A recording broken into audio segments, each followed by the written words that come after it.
to Hannity. Now, earlier today, the 234 House Republicans held a closed-door meeting to talk about the hot-button issue of immigration reform. Now, Fox News has learned that cheers erupted when the leadership said they would not take up the Senate bill. And after today's private meeting, House Republican leaders put out a joint statement. Now, it reads, in part, quote, "Today, House Republicans affirm that rather than take up the flawed legislation rushed through the Senate, House committees will continue their work on a step-by-step, common-sense approach to fixing what has been a long broken system. The American people want our border secured, our laws enforced, and the problems in our immigration system fixed to strengthen our economy." And here's why this is important to you. House Republicans, they need to take a strong stand on the issue. That's why they were elected. And they need to listen to what you, the American people, want. And the decision by the leadership not to take up the Senate bill is a good first step. Second, we've got to remember, politicians have promised for years they would secure the border. It's the law of the land right now. It has not been done. And finally, comprehensive immigration reform is not an easy topic to tackle. Lawmakers take their time, get it right. That's simple. And joining me now with a reaction to this and much more, syndicated columnist, author Michelle Malkin. Reaction. Well, I have to give my qualified applause and praise to the Republican House leadership for listening to their own base, their own staunch, conservative, pro-border security, pro-homeland security members.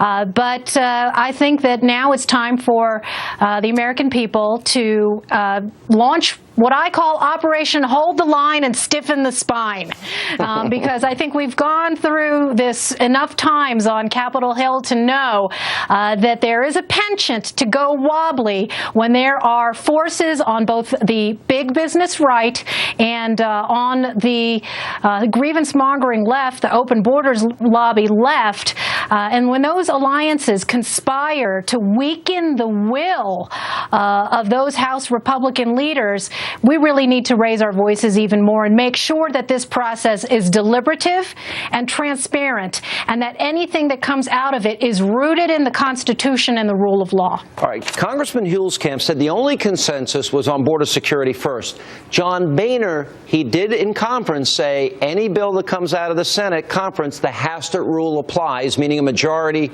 of Republicans would have to support it. That, to me, is a very good thing, but I wanted to get your reaction.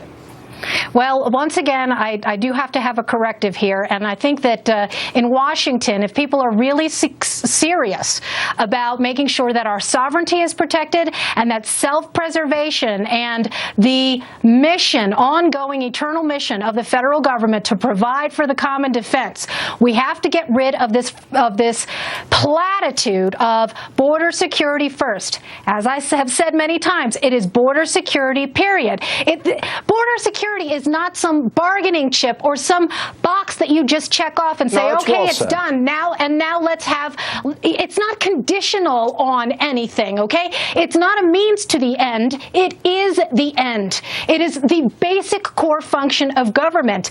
And, you know, what you have here are these gang of aiders, especially the Republicans, your McCain and Graham and Rubio, who continue to be deluded into thinking that this is something that they can give away and get something in return and appease all of these people who think that the ultimate goal is building a pathway to citizenship for 20 million illegal aliens. No, that is not the fundamental goal of our government, and it shouldn't be of any Republican who's worth his salt. What did you think of the comments by Speaker Boehner and Congressman Paul Ryan arguing to the conference that they would be in a much weaker position if they fail to act?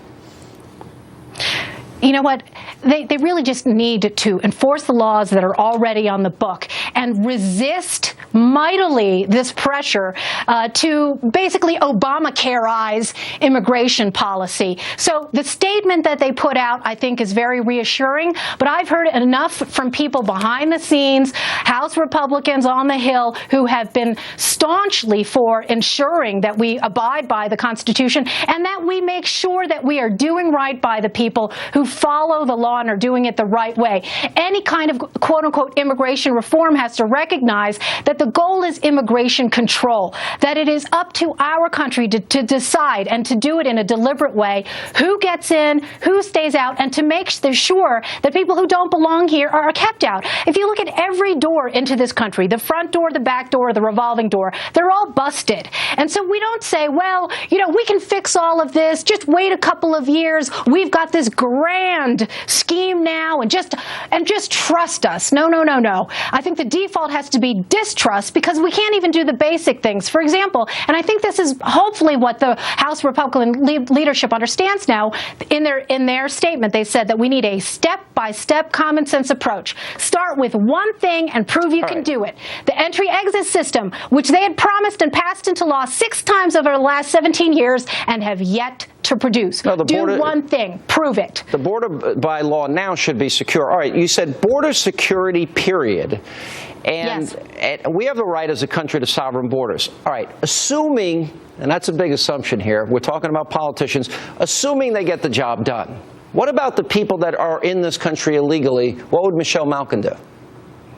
Well, I think let's just have this fantasy land that border security is achieved. Okay, that's not the only thing that we have to do to secure the homeland. There's an entire visa and entry-exit system. But assuming those things get done, what do you do with the people that didn't enter this country, obey our laws and our sovereignty? What do we do with them? See, well, guess what? You wait. You wait until America's house is in order, and you count your blessings that it's so dysfunctional that the government hasn't caught up to you, and you do what you do, and we do what we do, and we try and get the government to do the right thing by the people who have followed the law.